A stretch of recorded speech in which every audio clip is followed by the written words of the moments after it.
But when Evan Zander, who attend our church, got married in the summer of 2004, they asked if Glory could be their flower girl. And to her, this was like a role of a lifetime. She loves any excuse to dress up, or she loves anything where she can have a pretty dress, shiny things, flowers, petals, all those things. And to add to it, she was super, super excited that she get to watch Ev and Xander in what she called the prince and princess costumes, filled her with so much joy, okay? And so for weeks, we as a family practiced, bucket in hand, as she tossed petals and leaves and whatever else stood in for flowers in our backyard cathedral that we set up for her to practice. Now, since I was officiating the wedding, which was a blessing, she just had one task. All she had to do was walk down the aisle, and if she just had to see me and then walk to me and at the same time throw some flowers. So we practiced this, and we thought she had it. We felt confident that she would breeze through her moment, because for a 3-year-old, everything seemed manageable when the world is empty and the practice aisles are quiet. But at the wedding, the world changed.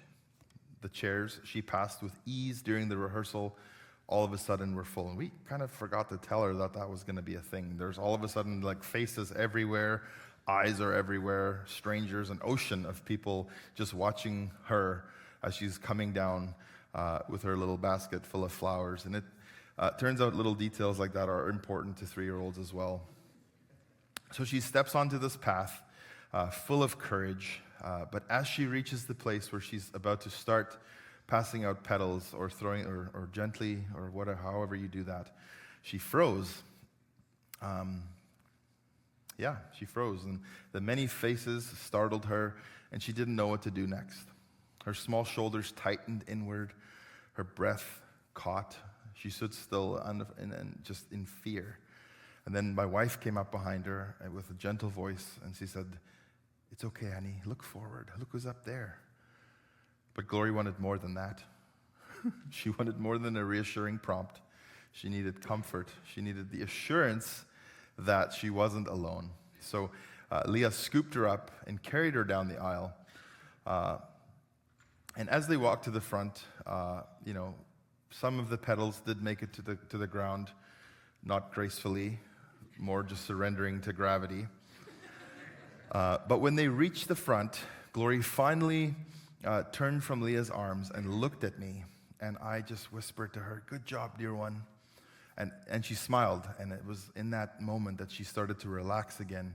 And the tiny smile for me was evidence that in her world, and hearing my voice and having her mom with her, was something that comforted her. And it was the voices and people in her life she trusted that helped her do that.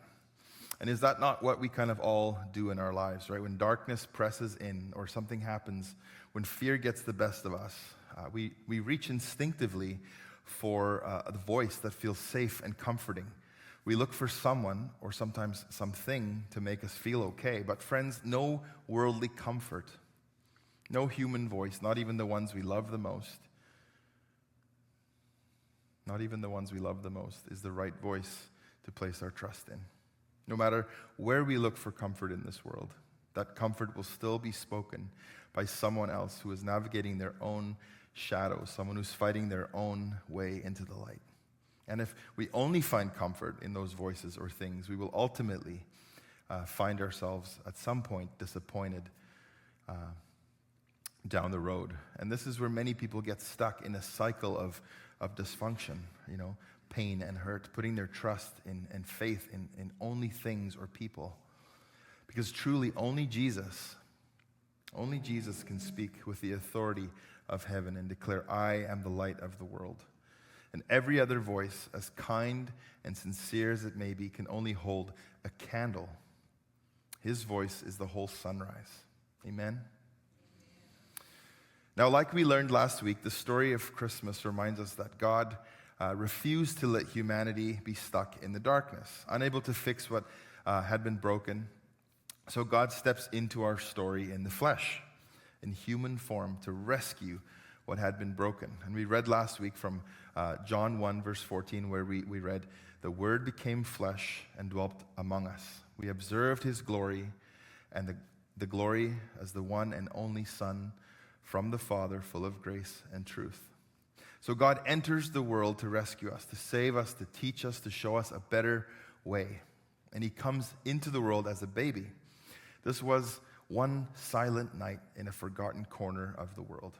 There was no grand parade, no royal announcement, no fireworks, just God wrapped in the frailty of a newborn baby, held safe in his mother's arms. Again, imagine that.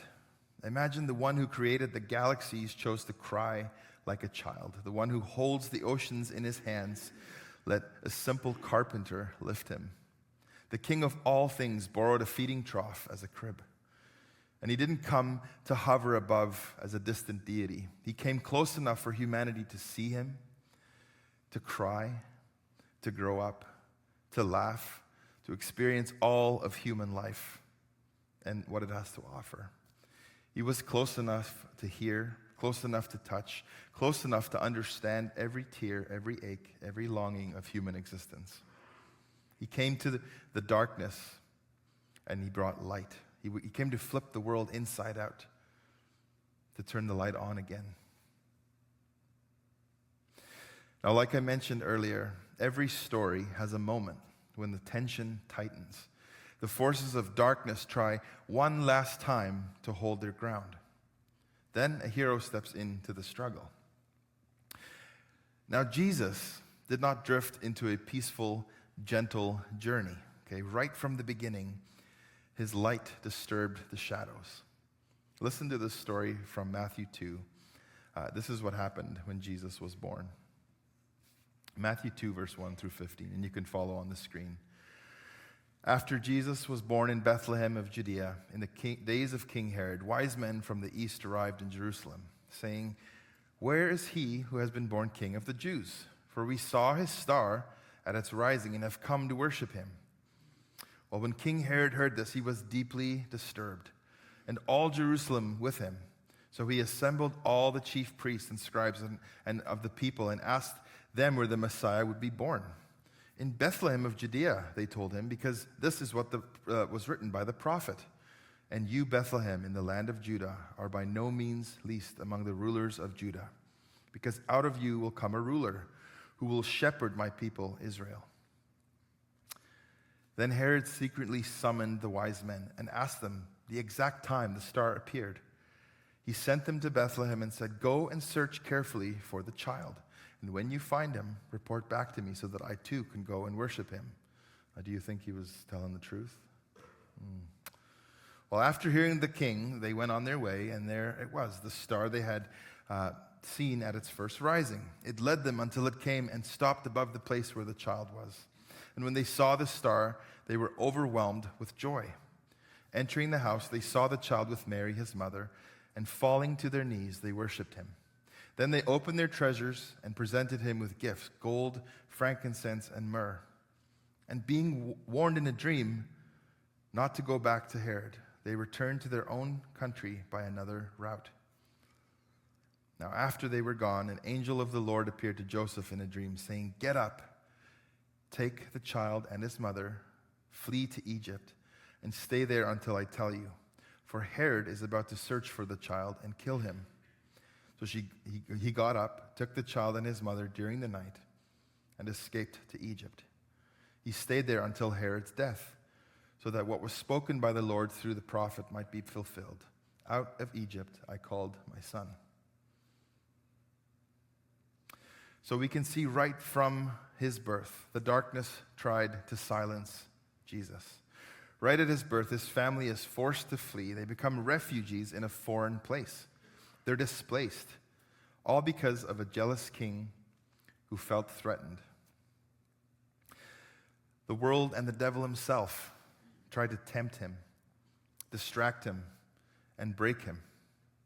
He was tempted in every way that we are tempted.